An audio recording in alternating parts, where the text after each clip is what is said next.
প্রিয় দর্শক, ফিরে এলাম আমাদের অনুষ্ঠানের দ্বিতীয় অংশে, অতিথি পর্ব।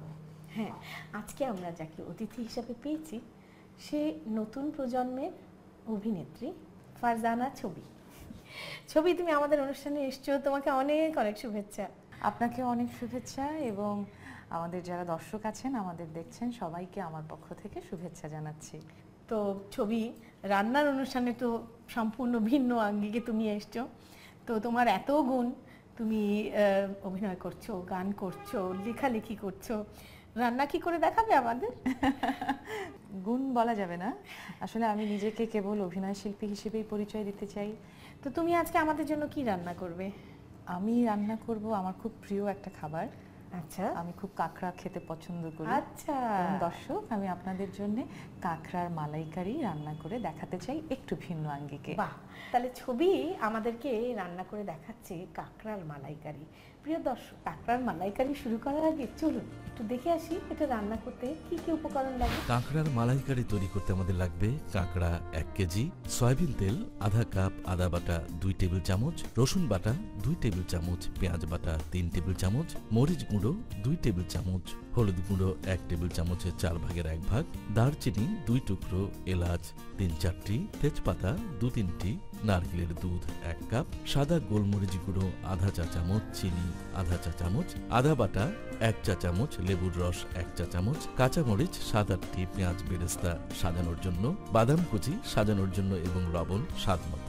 আমাকে প্রথমে আমার একটু সাদা তেল লাগছে, এটা আমি কাছে পেয়েছি। সয়াবিন তেল আমি সাদা তেল দিয়ে নিচ্ছি। দর্শক, প্রথমেই আমরা খুব সামান্য পরিমাণে, যতটুকু পরিমাণ মতো প্রয়োজন সেটুকু সাদা তেল দিয়ে নিচ্ছি। আমরা প্রায় 1 কেজি সমান কাঁকড়া নিয়েছি, হাফ কাপের মতন তেল দেওয়া হয়েছে না এখানে? অলমোস্ট। এখন তুমি কি দিব? আমি 1 কেজি কাঁকড়ার জন্য হাফ কাপের মতো তেল লাগবে। দিলেই হয়ে যায়। আচ্ছা। আচ্ছা, আমাকে দেবে তুমি এক এক করে মশলাগুলো দিতে হবে, সব বাটা মশলাগুলো। আদা বাটা, আচ্ছা, একটু লবণ দিয়ে নেই আগে, হ্যাঁ। যাতে তেলটা না ছিটিয়ে পড়ে। Thank you. এখানে প্রায় 2 টেবিল স্পুন আদা বাটা 2 আছে। টেবিল স্পুন আদা বাটা আছে, সেই আদা বাটা আমি পুরোটাই দিচ্ছি। তারপরে রসুন বাটা লাগছে, রসুন বাটাও এখানে যেটুকু আছে আমার পুরোটা লাগছে। তাহলে 2 টেবিল স্পুন 2 টেবিল স্পুন, এই যে 2 টেবিল স্পুন রসুন বাটা আমি দিয়ে নিচ্ছি। তারপর আমার লাগছে হচ্ছে পেঁয়াজ বাটা।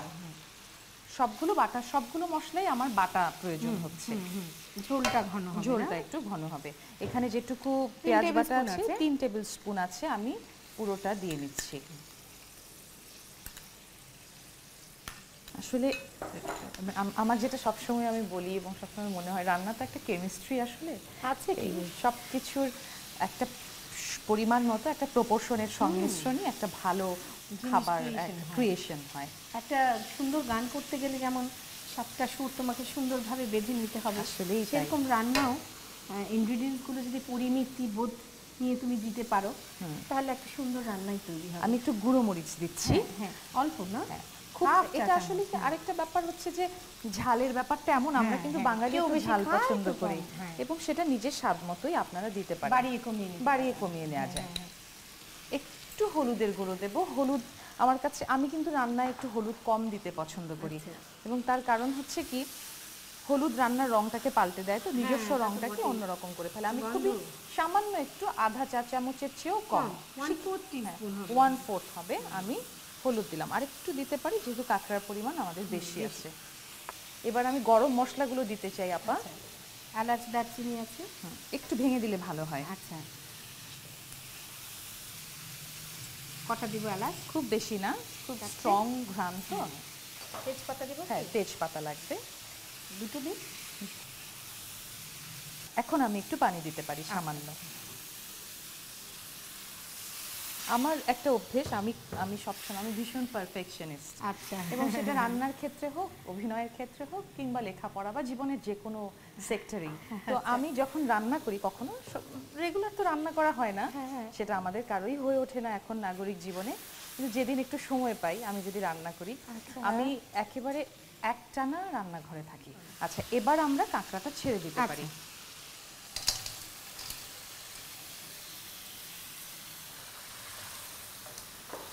এইভাবে ঝাড়া বাছা কাঁকড়ার একটা সুবিধা কি, যে পট করে সিদ্ধ হয়ে যায়, হ্যাঁ, মানে কোনো সময়ই লাগে না। এবং সি ফুডের মধ্যে মানে এই ধরনের খাবারগুলোর একটা নিজস্বতা আছে, হ্যাঁ। নিজস্ব স্বাদ, বর্ণ, আছে, গন্ধ আছে। হ্যাঁ, হ্যাঁ। তাই আমরা যত কম মশলায় এটাকে রাখতে পারি তত তার সুস্বাদু এবং তার নিজস্বতা বজায় ফ্লেভারটা থাকবে। থাকবে। আমি খুব কম মশলা দিয়েই সবসময় রান্না করার চেষ্টা করি, যদি ভুল না হয়। এবার আমরা একটু এটাকে সামান্য 1-1.5 মিনিটের জন্য ঢেকে দিতে পারি, আচ্ছা। তাহলে তেলটা ভেসে উঠবে। আচ্ছা, জালটা কমিয়ে দেবো? জালটা একটু কমিয়ে দেওয়া যায়, তেলটা ভেসে ওঠা পর্যন্ত আমরা অপেক্ষা করছি। প্রিয় দর্শক, আমরা তাহলে 2 মিনিটের জন্য এই রান্নাটা ঢেকে দিচ্ছি।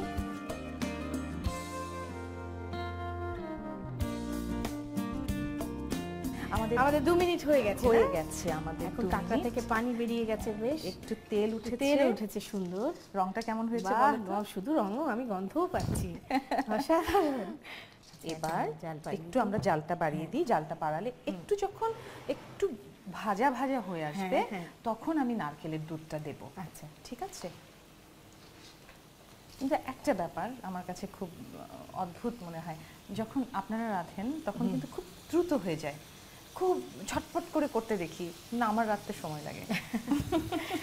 না আসলে এটা নির্ভর করে তুমি কি রাঁধছো তার তার উপরে। উপরে। হ্যাঁ, এবং টেলিভিশনে রান্নার অনুষ্ঠান দেখানোর ব্যাপারটা তো হচ্ছে যে আমাদের ডিরেক্টরকে একজন প্রশ্ন করেছে যে আপনারা এই খাসির মাংসের রান 5 মিনিটের মধ্যে সিদ্ধ হলো কি করে।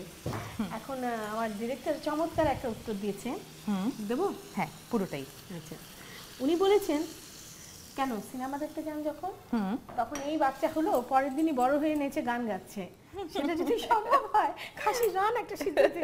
তো আসলে আমাদের সময়ের স্বল্পতা সবকিছু, অথচ আমরা পুরো জিনিসটা তুলে ধরতে চাই বলেই আমাদের কিন্তু এই কারসাজিটা করতেই হয়। কিছুক্ষণ পরে একটু তেল ভেসে উঠবে। হ্যাঁ, আমরা সেটাই তুমি কি সেটা ঢেকে রাখবে? একটু ঢেকে রাখি। এখন আর কাঁচামরিচ টরিচ কিছু না, এগুলো সব পরে। হ্যাঁ, তাহলে আমরা 10 মিনিটের জন্য এটা ঢেকে দিই না? প্রিয় দর্শক, তাহলে আমরা এই মালাইকারিটা 10 মিনিটের জন্য ঢেকে দিচ্ছি।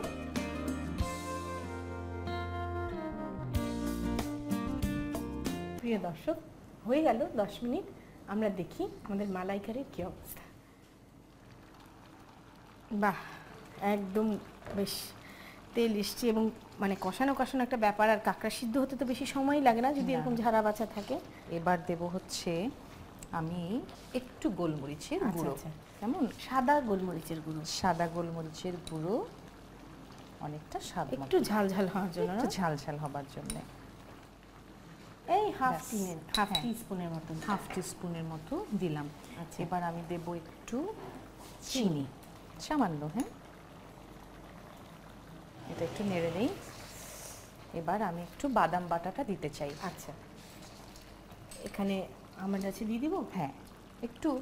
এবার হচ্ছে আমি দিতে চাই একটু কাঁচামরিচটা একটু পরে দিই, লেবুর রসটা দিই। আচ্ছা, কেমন? লেবুর রস 2 টেবিল স্পুন লেবুর রস, খুব বেশি না, সামান্য। হ্যাঁ, এবার আমি একটু জালটা কমিয়ে দিতে চাই। আচ্ছা, কাঁচামরিচ, কাঁচামরিচটা ঠিক হয়ে আসার আগে হ্যাঁ, ছেড়ে দিলাম। লাস্টের দিকে দিলে, একটু দম দিলে পুরো মানে রান্নাটার মধ্যে একদম মরিচের গন্ধ ছড়িয়ে যায়। কাঁচামরিচের একটা ঘ্রাণ বেরোয়। বাদাম আর বেরেস্তা আমার গার্নিশের জন্য আছে। আমি এবার একটু ঢেকে দিলাম।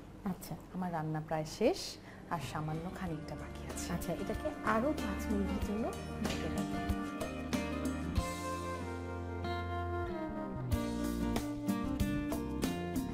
বলো বলো, একটু প্রশংসা করো। আহা, যা গন্ধ বেরিয়েছে, আমার আর কিছু বলার নাই। আমি তো রেসিস্টই করতে পারছি না, এটা কতক্ষণে আমি টেস্ট করব। আচ্ছা, দারুণ হয়েছে। আমার কিন্তু হয়ে গেছে। কেমন? আচ্ছা, তুমি পরিবেশন করবে না আমি করব? তুমি আমাকে আগে ওখানে ইয়ে করে দাও। ঠিক আছে, এই কাজটা সবাই আমাকেই দিতে আচ্ছা চায়। শোনো, এটা আমি বন্ধ করতে চাই। তেজপাতা উঠিয়ে রেখে নি। হ্যাঁ, তেজপাতা। খাওয়ার সময় তেজপাতা আর এলাচি, এলাচ যদি এই মুখে দুটো হচ্ছে পড়ে, জানের শত্রু। আমার তো এলাচ মুখে পড়লে আমি কিছুক্ষণ হা করে থাকি। এত একদম soft স্ট্রং হয়ে থাকে। অ্যারোমা আসলে। হ্যাঁ, আবার মশলা না দিলেও চলে না। না। এবার তোমার ফিনিশিং না? এবার কি আমি একটু সাজাই, তাই না? আমার নানানভাবে সাজাতে ভালো লাগে আসলে। আচ্ছা, একটু পেঁয়াজ বেরেস্তা করে রাখা ছিল দর্শক, আমরা সেটা ছিটিয়ে দিচ্ছি, হয়ে গেল, ব্যাস। আর লাগবে না। এবার আমি বাদাম কুচিটা ছেড়ে দিচ্ছি। এবার দুটো কাঁচামরিচ, হ্যাঁ, একটু শিং কুচিয়ে দিই, তাই না? কাঁকড়া শিং। কাঁকড়ার শিং আরেকটা দেই। যে কোনো কিছু বেজোর সংখ্যা নাকি ভালো। আচ্ছা দেখো, আচ্ছা আচ্ছা। প্রিয় দর্শক, তৈরি হয়ে গেল ছবির তৈরি কাঁকড়ার মালাইকারি। আপনাদের সবার সুবিধার জন্য চলুন এটা প্রণালীটা আর একবার দেখে আসি। প্রথমে একটি কড়াইয়ে সয়াবিন তেল, লবণ, আদা বাটা, রসুন বাটা, পেঁয়াজ বাটা, মরিচ গুঁড়ো, হলুদ গুঁড়ো, দারচিনি, এলাচ, তেজপাতা ও পানি দিয়ে মশলা দিয়ে কষিয়ে নিন। এবার এতে কাঁকড়া ও নারকেলের দুধ দিয়ে ঢাকনা দিয়ে ঢেকে 10 মিনিট জাল দিন। এরপর এতে সাদা গোলমরিচ গুঁড়ো, চিনি, বাদাম বাটা, লেবুর রস ও কাঁচামরিচ দিয়ে ঢাকনা দিয়ে ঢেকে 5 মিনিট জাল দিন। সব শেষে পাত্রে তুলে পেঁয়াজ বেরেস্তা, বাদাম কুচি ও কাঁচামরিচ দিয়ে সাজিয়ে পরিবেশন করুন কাঁকড়ার মালাইকারি। রান্না তো হলো, এবার চাখার পালা। ছবি, তুমি আসার আগে আমি একটা ক্র্যাব করেছিলাম, black pepper crab, Singapore speciality. আচ্ছা, তোমাকে একটু দেই, তুমি আমারটা টেস্ট করবে আর আমি তোমারটা টেস্ট করবো। আচ্ছা। একটু রাইস দিই, স্টিম রাইস দিয়ে অবশ্যই ভালো লাগে। অনেক ভালো লাগে।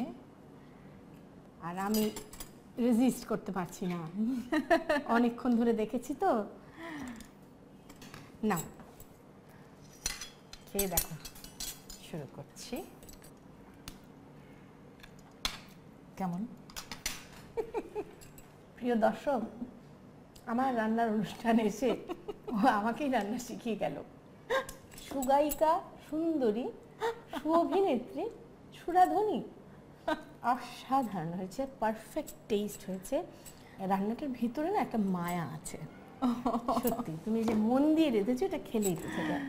এখন তুমি দেখো গলাধকরণ করতে পারো কিনা। ও মা কি বলে, এত চমৎকার রাঁধুনি, যার রান্না সবসময় দেখি সেই কথা বলে।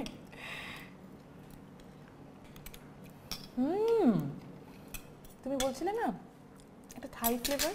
এটা সিঙ্গাপুরিয়ান স্পেশালিটি, অদ্ভুত, অথেন্টিক চাইনিজ আর কি, ব্ল্যাক পেপার ক্র্যাব। বাহ, এবং সেরকম একটা স্মেল অসাধারণ। তুমি এত কষ্ট করে সময় নিয়ে আমাদের এখানে এসছো, তোমাকে অনেক অনেক ধন্যবাদ। তোমাকেও অনেক ধন্যবাদ, অনেক ভালোবাসা রইলো তোমার জন্য, শুভকামনা রইলো।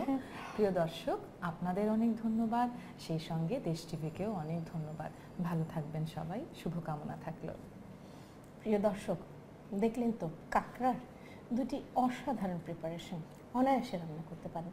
সবাই রান্না করুন, খান, আনন্দ করুন, এই কামনা করে আজকের অনুষ্ঠান শেষ করছি। আগামী সপ্তাহে আবার আসবো, তার আগ পর্যন্ত সবাই খুব ভালো থাকুন।